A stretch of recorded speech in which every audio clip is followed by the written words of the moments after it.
Olá, meu nome é Diego, sou professor do Instituto Federal de São Paulo e hoje nossa aula é sobre arquitetura e organização, né? Vamos falar sobre a estrutura e função dentro de um computador.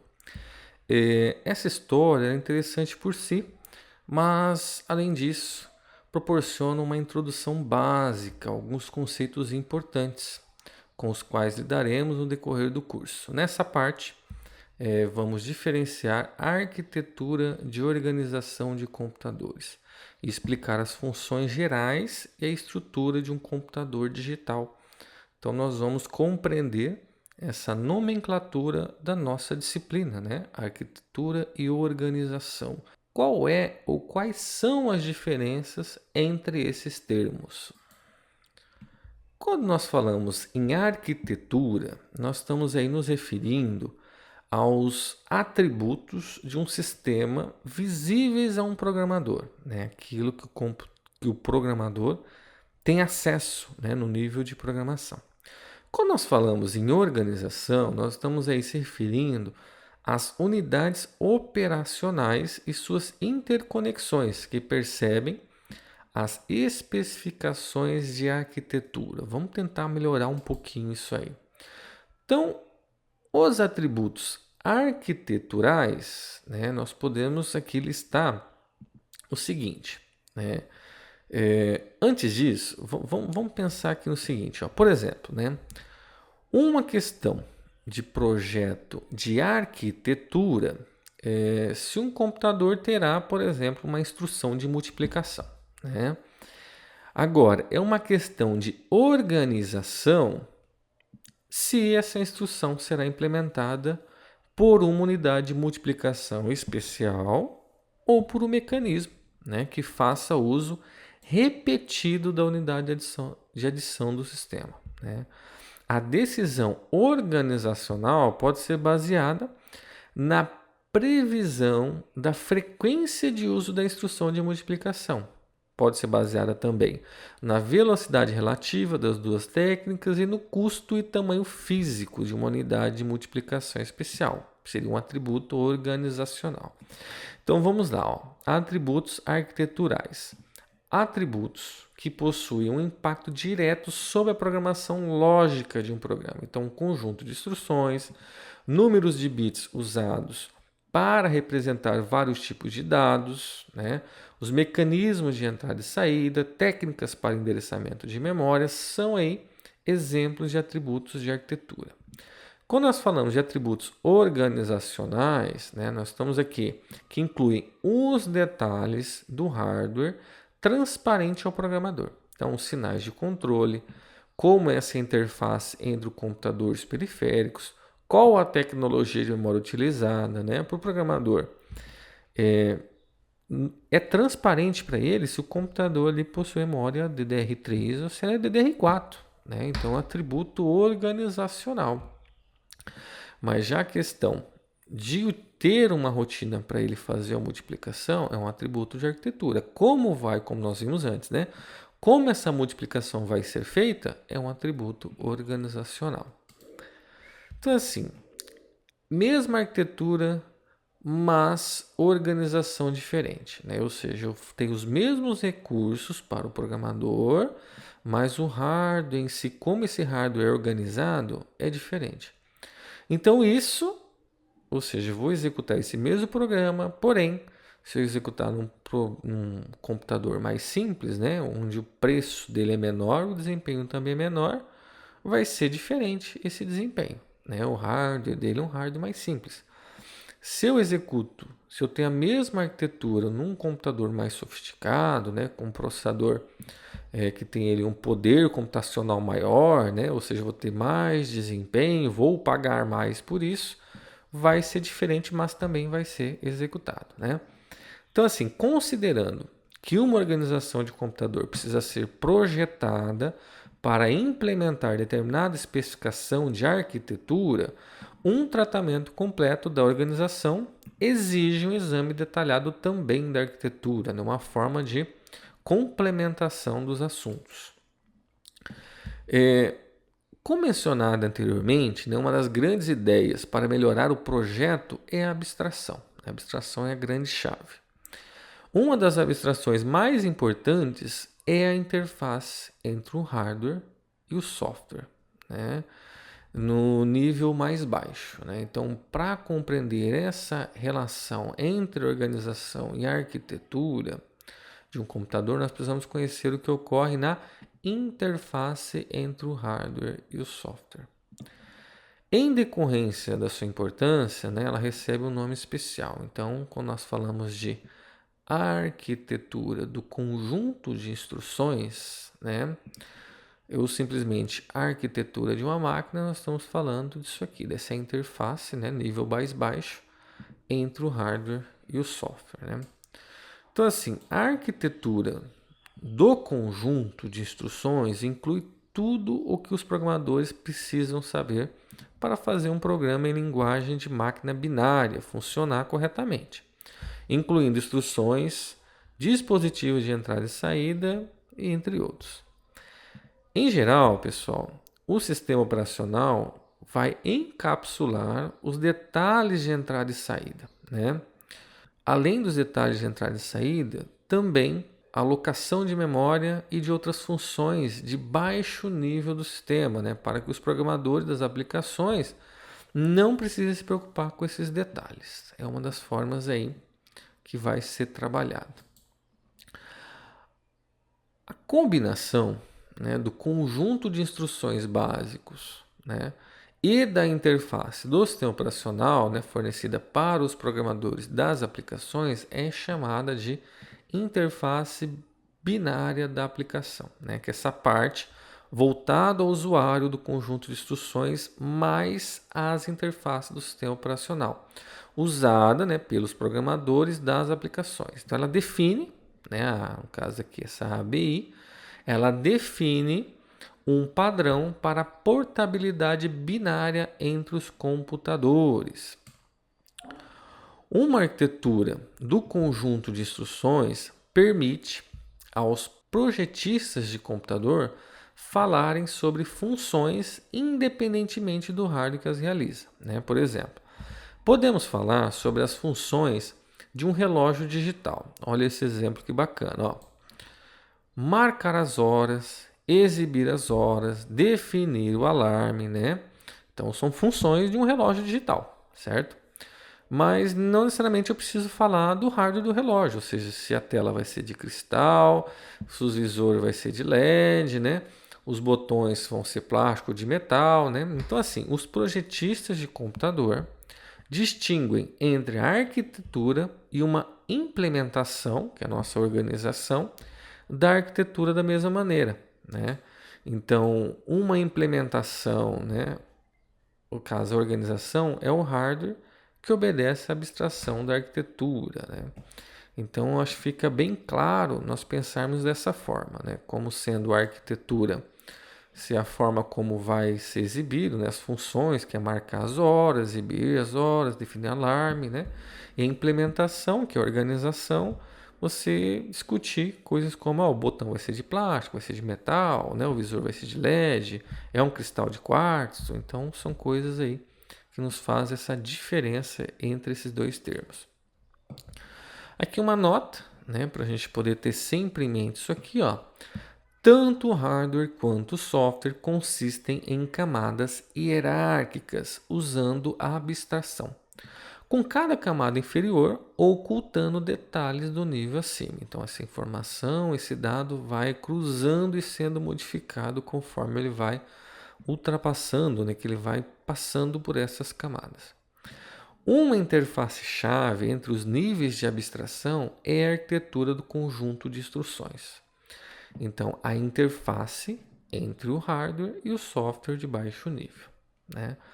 Essa interface abstrata permite que muitas implementações com custo e desempenhos variáveis executem um software idêntico, né? Então, uma das grandes sacadas da computação foi isso aqui, né? Então, eu estou lá programando utilizando uma certa arquitetura, né? Então, por essa interface ela ter esse aspecto de fazer essas adaptações, né, entre o que está sendo feito aqui no alto nível para a linguagem de máquina, eu consigo ter essa portabilidade, levando esse software, né, diferentes hardwares, eu consigo executar a mesma aplicação.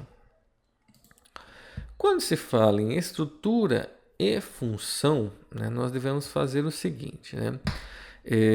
A natureza hierárquica dos sistemas complexos é essencial para o seu projeto e sua descrição, né? Então, um projetista só precisa lidar com o nível particular do sistema de cada vez, né? Em cada nível, o sistema consiste em um conjunto de componentes e suas interrelações. Então, o comportamento em cada nível depende somente de uma caracterização simplificada e resumida do sistema, no próximo nível mais baixo. Em cada nível, o projetista está interessado na estrutura e na função, né? Então, nós temos aqui a estrutura como sendo um modo, como os componentes são interrelacionados, a função como a operação individual de cada componente como parte da estrutura, né? Então, nós vamos adotar aí no nosso estudo essa abordagem top-down, né? De cima para baixo, né? Então, nós vamos observar, né, o sistema do computador, né, até para ficar mais claro, como que nós vamos lá do nível do usuário até chegar no nível mais baixo, que é o nível de hardware.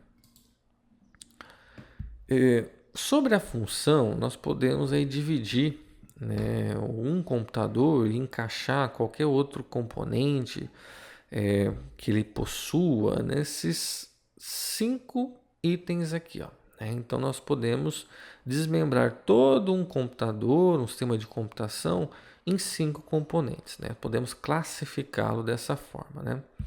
Então, assim, o processador ele obtém instruções e dados da memória, né? Então, nós temos aqui a memória fornecendo os dados e o processador recebendo esses dados e depois tornando a enviar para a memória, né? Então, a entrada escreve dados na memória. Então, nós temos aqui o nosso input escrevendo dados na memória e a saída lê os dados dessa memória, né? Então, está aqui dentro do dado, ele está caminhando para a saída.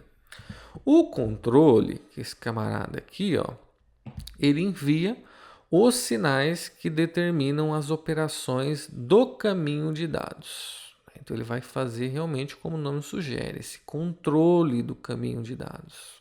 Além de controlar esse caminho de dados, né, ele controla essa entrada e a saída. Também todo esse processo de entrada e saída. Essa organização ela é independente da tecnologia de hardware. Então você pode classificar cada parte de cada computador, tanto antigo quanto atual, em uma dessas 5 categorias aqui, como eu já havia dito, tá? Então nós temos aí as entradas, né, os dispositivos de entrada, que são aí mecanismos por meio do qual o computador é alimentado com informações como teclado e mouse. Nós temos também, no caso, a saída, né, que é um mecanismo que transmite o resultado de um sistema de computação para o usuário ou para o outro computador. A memória, né, que é a área de armazenamento temporária, em que os programas são mantidos quando estão sendo executados, que contém os dados necessários para os programas em execução. Nós temos também o caminho de dados, né, que é o componente do processador que realiza as operações aritméticas, e nós temos o controle, que é o componente do processador que comanda o caminho de dados, a memória e os dispositivos. E nós temos o controle, que é aquilo que nós já vimos comentado antes. Então, esse conjunto de caminho de dados e controle, nós também podemos chamar aí de processador. Uma outra imagem aqui ilustrando, né? Vocês podem ver aqui um compilador chegando o dado redondinho, ele transformando para um dado quadradinho, né? Ou seja, fazendo aí uma transformação, uma abstração dos dados que vão ser utilizados aí pelo computador no seu nível de hardware. O computador simples, né, conhecido também como um único processador, então nós vamos ver agora a visão hierárquica da estrutura interna. Observe o seguinte. Então nós temos essas imagens aqui, ó, que ilustram bem como funciona, né, essas funções que nós vimos anteriormente. Então aqui nós temos o exemplo, né, de um computador.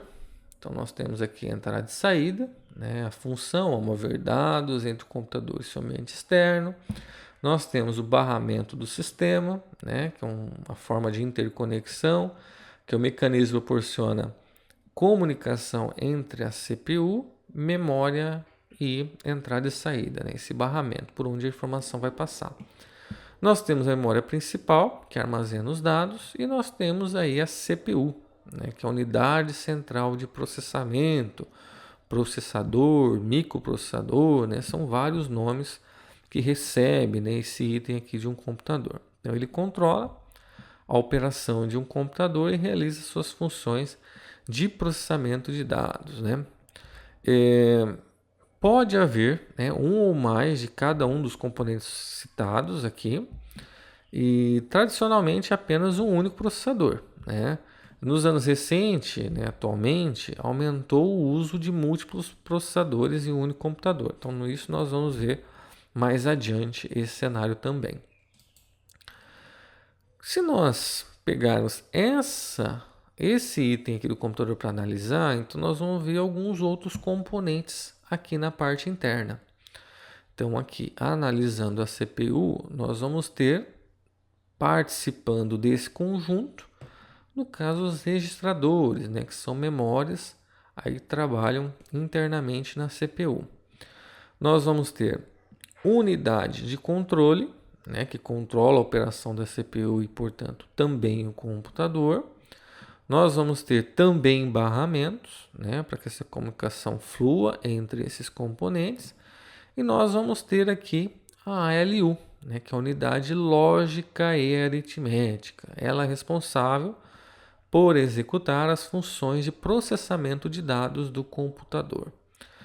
No caso da unidade de controle, né, nós podemos observar que ele também possui alguns outros componentes internos, né? Então nós temos aqui lógica de sequência, memória de controle, registradores de unidade de controle e codificadores, né? Então assim, mais à frente nós vamos ver que a complexidade desse item, né, é adicionada pelo uso de técnicas organizacionais, né, paralelas e de pipeline. Por fim, algumas técnicas, né, para a implementação da unidade de controle, né? Uma técnica comum é a implementação microprogramada. E, em essência, a unidade de controle microprogramada opera executando as microinstruções que definem a funcionalidade da unidade de controle. Com essa técnica, a estrutura da unidade de controle pode ser descrita, né, como nessa figura aqui, ó. Ainda falando da estrutura, nós temos o computador multicore, né, aquele que tem mais do que um núcleo, né? Quando todos os processadores residem em um único chip, né? Então nós temos vários processadores em um único chip, é um multicore. Cada unidade de processamento é chamada de core. Outra característica proeminente de computadores contemporâneos é o uso de múltiplas camadas de memória, né, chamadas de memória cache. Então nós vamos aí estudar essa memória mais a fundo nos próximos conteúdos, tá? Então, entre o processador e a memória principal. A figura a seguir é uma visão simplificada dos componentes principais de um computador multicore típico. Observe. Então aqui nós temos, né, uma ilustração do que seria a placa-mãe, né? Lembrando que a placa-mãe ela é uma placa de circuito impresso, né, do inglês Printed Circuit Board, né, PCB. É uma placa rígida e plana que mantém interconecta os chips e outros componentes eletrônicos. É a principal placa do circuito impresso em um computador, né? Pode ser um smartphone, um tablet, um notebook, independente. E a placa-mãe contém um slot, né, um soquete para o chip de processador, que geralmente contém múltiplos cores individuais, que é conhecido como processador multicore.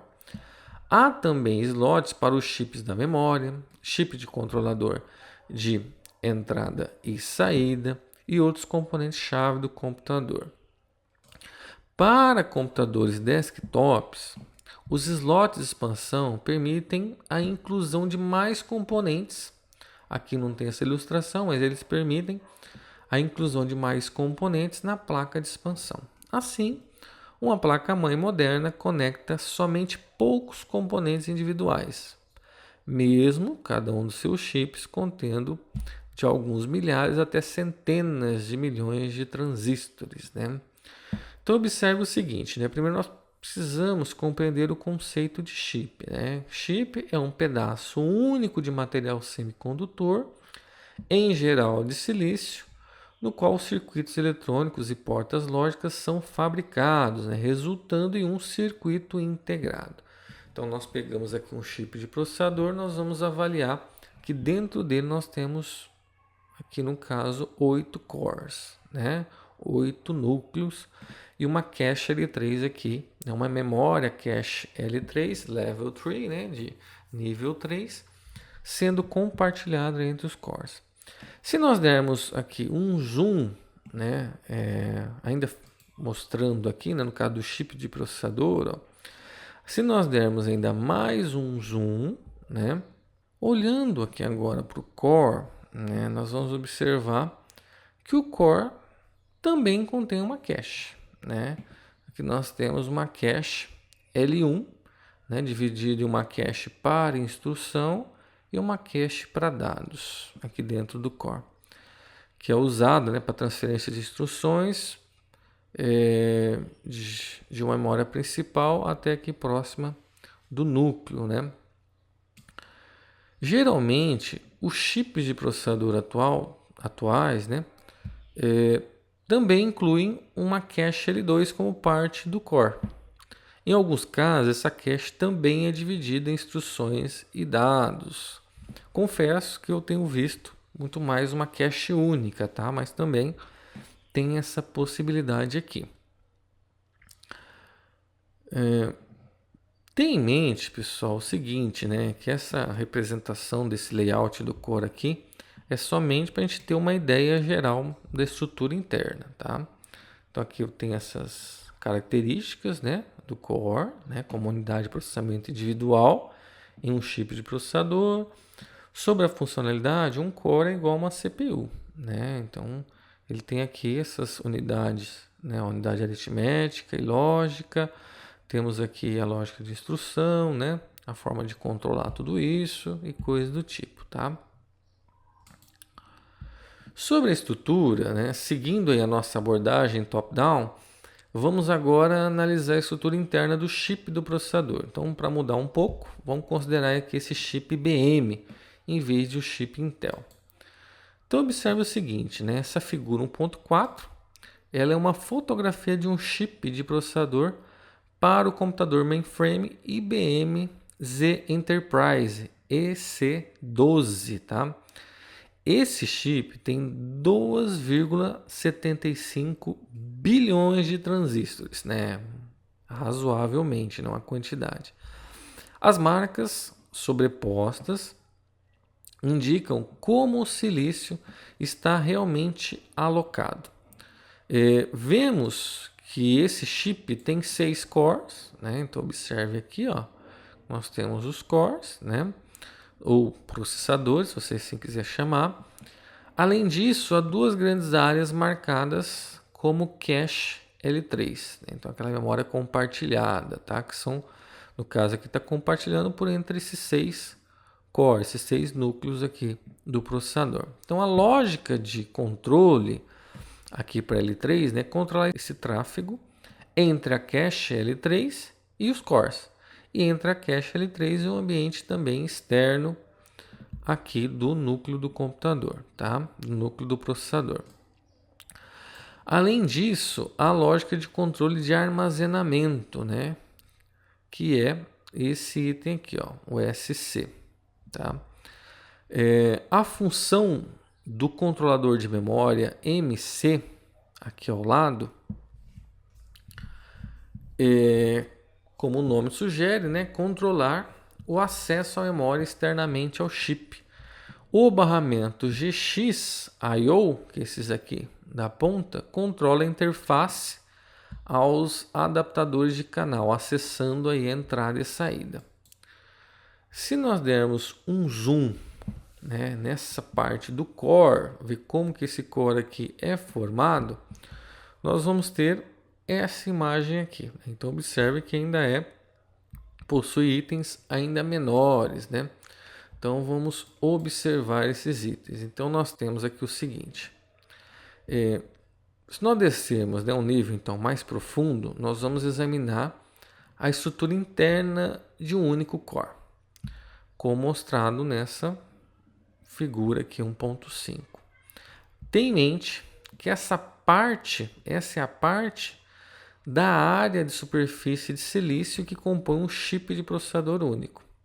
As principais sub-áreas dentro dessa área do core são as seguintes. Então nós temos aqui a ISU, né, ou seja, essa unidade de sequência de instrução, que é esse item aqui, ó, ele determina a sequência na qual as instruções são executadas, no que é referido como arquitetura superescalar. Nós temos o IFU, né? IFU, que vem de unidade de busca de instruções, né? Que é a lógica para buscar instruções. Nós temos o IDU, né? Esse IDU, ele é alimentado por buffers, né? IFU, e é responsável por analisar e decodificar todos os opcodes, no caso da arquitetura Z, né? Que é essa daqui da IBM. Nós temos também a LSU, né? Que é esse item aqui, que vem de unidade de Load Store. Essa LSU contém uma cache de dados L1 de 96 kilobytes e gerencia o tráfego de dados entre a cache de dados L2, né, se nós observarmos aqui, ó, cache de dados L2 e as unidades de execuções funcionais. Então é o responsável por lidar com todos os tipos de acesso de operandos de todas as extensões, modos e formatos, como definido na arquitetura Z. Nós temos também esse XU aqui, ó. Essa unidade traduz os endereços lógicos a partir de instruções nos endereços físicos da memória principal. A XU também contém o TLB, né, que é usado para incrementar o acesso da memória. Nós temos aqui também o FXU, bem aqui, ó, que ele executa as operações aritméticas de ponto flutuante. Nós temos aqui o BFU, né, que é a unidade de ponto flutuante binário. O BFU ele lida com todas as operações de ponto flutuante binário e hexadecimal, bem como, né, com operações de multiplicação também de ponto fixo. Nós temos aqui o DFU, que vem de unidade ponto flutuante decimal. Ele lida tanto com as operações de ponto fixo como com as de ponto flutuante, sobre os números que são armazenados como dígitos decimais. Nós temos a RU, né, que é a unidade de recuperação, então ela mantém a cópia do estado completo do sistema, que inclui todos os registradores, coleta de sinais de falhas de hardware e gerencia as ações de recuperação do hardware, tá? Nós temos também a COP, né, que vem de coprocessador dedicado. Então a COP ela é responsável pela compreensão de dados e funções de criptografia para cada core. Nós temos a eCache, né, que é uma cache de instruções L1, no caso aqui de 64 kilobytes, que permite que a IFU, que é essa unidade aqui, pré-busque instruções antes que sejam necessárias, tá? É um item importante, né? Você tem aí essa forma de tentar prever as próximas instruções que vão ser solicitadas, né? Esse é um algoritmo que é responsável por uma boa parte do desempenho do computador. Nós temos também L2 Control, ela é o controle da L2, né? Então essa é a lógica, né, de controle que gerencia o tráfego através das duas caches L2, tanto aqui, no caso o controle, né, faz tanto da instrução quanto do dados, né? Nós temos a data L2, né? Essa data L2, ela se trata, no caso, de uma cache de dados L2 de 1 megabyte para todo o tráfego de memória, diferente das instruções. E nós temos aqui um Instruction L2, né, que é esse item aqui, que também é uma cache de 1 megabyte L2, só que para instruções, né? Então, conforme nós formos aí nos aprofundando nos estudos, os conceitos que nós vimos aqui vai ficar bem mais claro. Então, a gente vai explorar não exatamente esse processador, mas esses conceitos de uma maneira muito mais aprofundada e compreendendo essa dinâmica aí. Com relação à memória, né, continuando vendo esses 5 componentes principais do computador, né? Então a memória, ela é onde os programas são mantidos quando estão sendo executados, né? Também contém dados necessários, né, para os programas. Então essa memória a gente pode considerar como sendo uma área, né, de armazenamento temporário que os programas são mantidos aí nesse momento da execução, tá?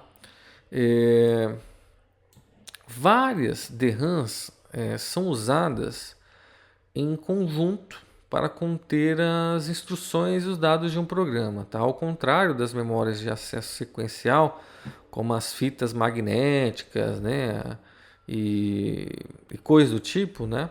A parte RAM do termo DRAM, né? Então essa parte RAM aqui significa que o acesso à memória leva o mesmo tempo, independente do local onde se encontra a informação, né? Então, por isso ela é muito dinâmica, né? E ela é constituída de chips DRAM, por isso nós chamamos aí de memória DRAM. Bom, a memória, né, dentro do computador existe um outro tipo de memória que chama, nós vimos agora há pouco no processador da IBM, aquela memória cache, né? Então a memória cache é uma memória pequena e muito rápida que age como um buffer, né, para uma memória maior e mais lenta, no caso a DRAM. Então essa cache, né, é construída usando uma tecnologia de memória diferente, né, que é uma RAM estática, mas também está no grupo da memória RAM. E esse grupo ele pode ser formado como sendo caracterizado, né, como um item volátil, né? Vamos entender isso aqui.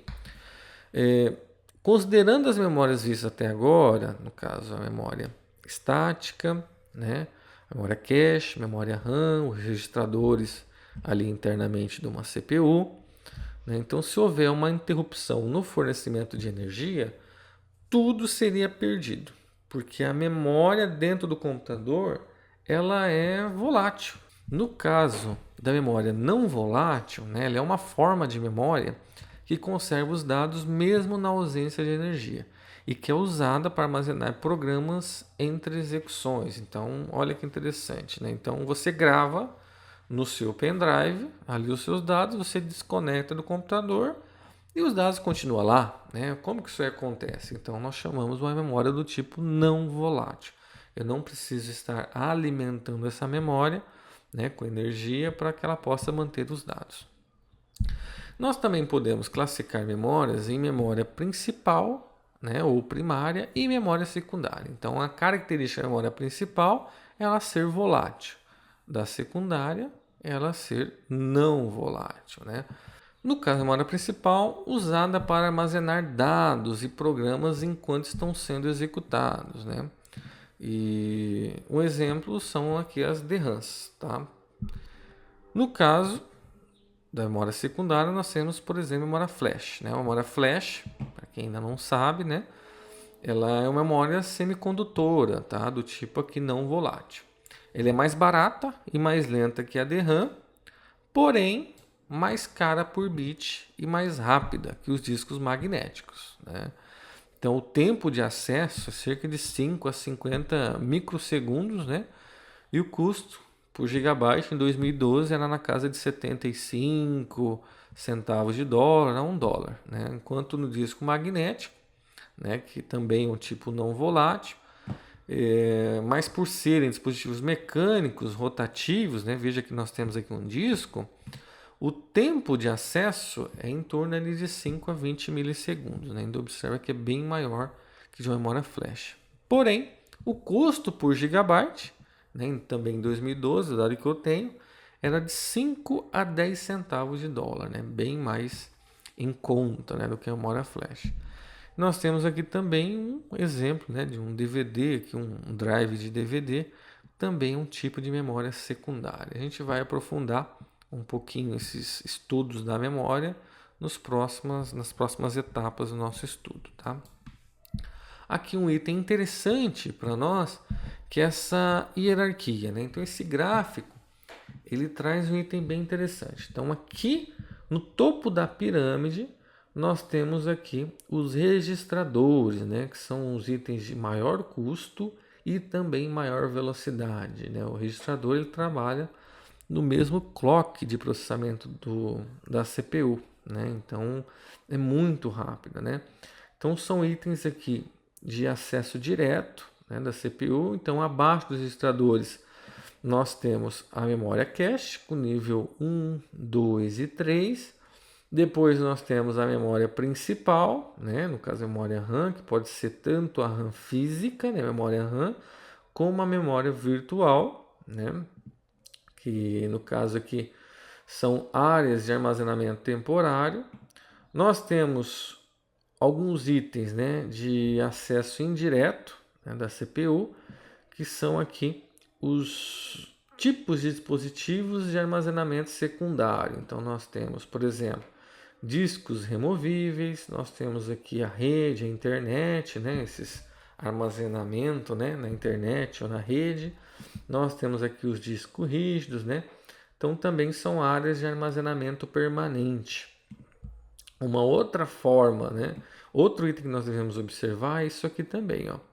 Quanto mais na parte de baixo da pirâmide, a tendência é que eu consiga mais espaço, né? Por um preço significativo. Quanto mais próximo ao topo, maior o custo e também maior a velocidade. Nós temos outras formas, né, de entradas, né, de fontes de entradas aqui, ó. Nós temos, por exemplo, teclado, mouse, uma mídia removível, scanner, câmera, microfone, vídeo, né? Nós temos fontes remotas e outros tipos de fonte também. Então essa pirâmide aqui ilustra bem essa hierarquia, né, das memórias. O nosso próximo tópico será uma breve história dos computadores. Até lá!